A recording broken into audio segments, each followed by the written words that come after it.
Wait.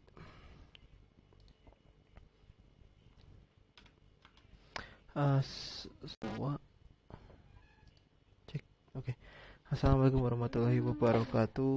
Um, Nama saya Erlanda Galam Prasetyo dengan NIM A11149194 2022 akan mempresentasikan proposal machine learning yang berjudul analisis prediksi jumlah wisatawan liburan dengan model ensemble learning dan data cuaca.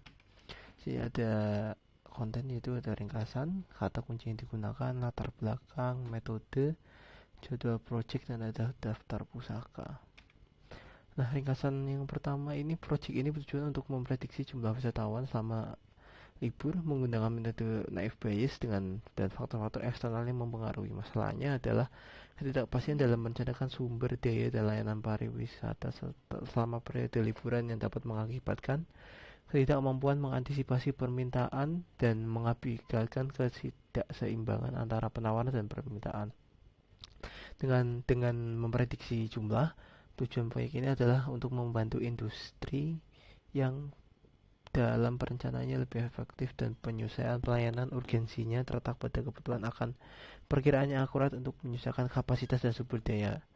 Nah, jadi sehingga akan meningkatkan kualitas layanan dan pengalaman yang lebih baik serta meminimalkan dampak negatif akibat ketidakseimbangan.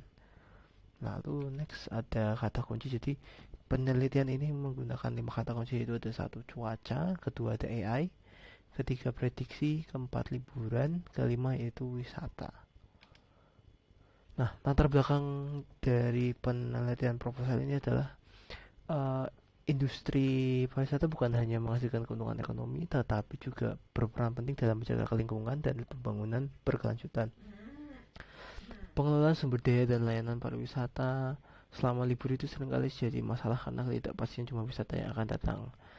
Nah, untuk rumusan permasalahannya dalam konteks ini adalah penelitian ini bertujuan untuk memprediksi jumlah pengunjung yang akan berkunjung selama libur dengan akurasi tinggi. Fokusnya adalah mengintegrasikan faktor-faktor eksternal seperti cuaca, keadaan jalan, dan biaya promosi yang akan dimasukkan ke dalam motif prediksi yang memanfaatkan metode naive Bayes.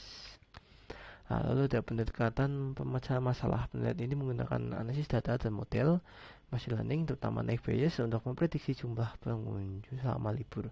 Langkah-langkahnya meliputi pengumpulan data, praprosesisan data, seleksi vektor, pembuatan model, evaluasi dan validasi. Dan state of the art-nya yaitu melakukan studi-studi yang telah dilakukan untuk memprediksi jumlah yang telah diuji juga dengan berbagai metode seperti decision tree, fuzzy time series, dan analisis data cuaca dan kebencanaan. Namun belum banyak penelitian yang menggunakan metode naive Bayes untuk tujuan ini. Untuk pembaruan, penelitian ini mengusulkan penggunaan metode untuk memprediksi jumlah yang diharapkan memberikan model prediksi yang akurat. Lalu roadmap penelitian ini mencakup pemahaman data, pemrosesan data, pemenggaman model, evaluasi dan validasi, penyempurnaan, implementasi, evaluasi kinerja, hingga implementasi. Dengan mengikuti langkah-langkah ini, diharapkan penelitian dapat menghasilkan model prediksi potensi kunjungan wisata yang akurat. Nah, ini ada metode, saya biar nggak panjang pakai flowchart aja. Dimulai itu ada mulai, lalu ada pemahaman yang mendalam tentang data yang sudah diberikan melalui dataset, lalu ada pemrosesan data, apa aja yang harus disiapkan dalam data itu, terus membangun model, lalu ada penyempurnaan implementasi, lalu evaluasi, dan selanjutnya ada penyusunan laporan yang akan menghasilkan yaitu model yang telah dibuat dan prediksi. Nah, untuk jadwal project tersebut, untuk nomor 1 yaitu pemahaman pendalam tentang data, yaitu minggu kedua dan minggu ketiga. Dan untuk pemecahan data itu untuk minggu keempat, kelima, keenam, dan ketujuh. Pengembangan model untuk minggu ke-6 dan ke-7 dan ke-8. Evaluasi dan validasi model untuk minggu ke-8, ke-9, ke-10, dan ke-11.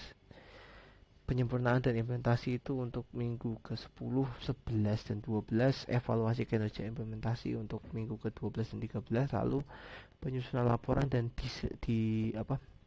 hasil terakhir yaitu 13 dan ke-14. Nah, untuk daftar pusakanya sih, dari saya mengambil dari kayak peran peserta itu dalam pengembangan bisnis Indonesia yang dari oleh Marlina L, dan juga ada dari peran ekonomi kreatif dan sektor pariwisata di Indonesia, dan juga ada kayak pemanfaatan metode desain tree yang udah dilakukan oleh potensi kunjungan wisatawan dari Universitas Muria Kudus, dan ada juga untuk peramalan jumlah kunjungan di Kota Batu menggunakan metode time invariant fuzzy time. Sepertinya cukup sudah sampai di sini presentasi saya. Mohon maaf bila ada kesalahan dalam proposal atau dalam presentasi saya. Terima kasih. Wassalamualaikum warahmatullahi wabarakatuh.